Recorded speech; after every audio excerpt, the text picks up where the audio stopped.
j'aimerais avoir un dialogue avec un personnage de l'audiovisuel français, un personnage pour qui la recherche de l'identité est devenue la recherche de sa vie. Oui, j'aimerais parler avec toi, Samuel Benchetrit.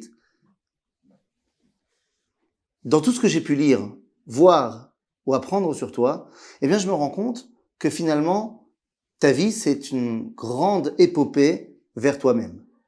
Une recherche vers ton identité. Tu le dis, tu as grandi dans une famille traditionnaliste, une famille pour qui la coutume est quelque chose d'important, mais pas forcément la pratique religieuse. Tu as fait ta bar mitzvah, tu as été dans le cercle communautaire, mais sans plus. Et on entend même dans tes paroles que pour toi, le judaïsme était perçu comme étant quelque chose de finalement assez rébarbatif, assez contraignant, un peu rastratique, soyons honnêtes. Et ça va pas vraiment te porter.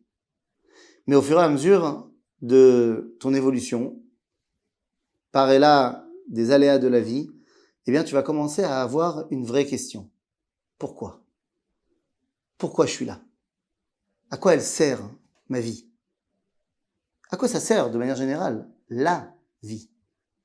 Et c'est toutes ces questions qui vont commencer à te faire revenir vers toi-même. Revenir, en hébreu, ça s'appelle faire teshuva. Alors, il y a plein de façons de faire teshuva. Il y a je faisais pas Shabbat, maintenant je fais Shabbat.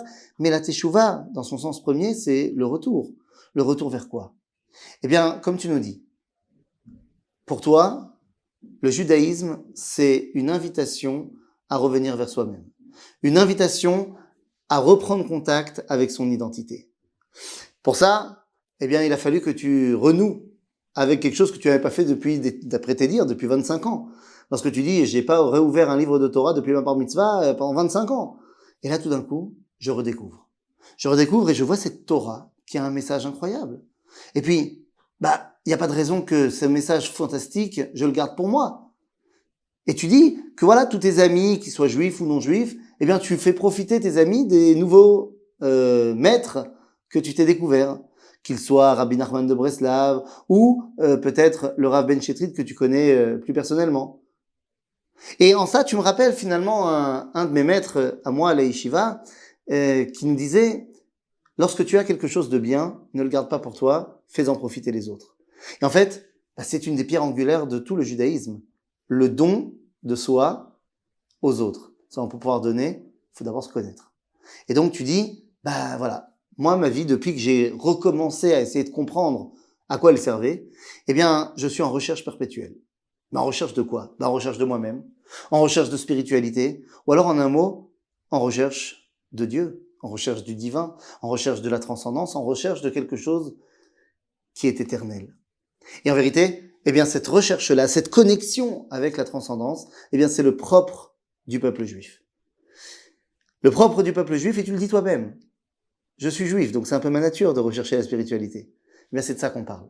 Tout le judaïsme, c'est essayer de voir comment est-ce que je me reconnecte à mon créateur. Comment je me reconnecte à mon essence.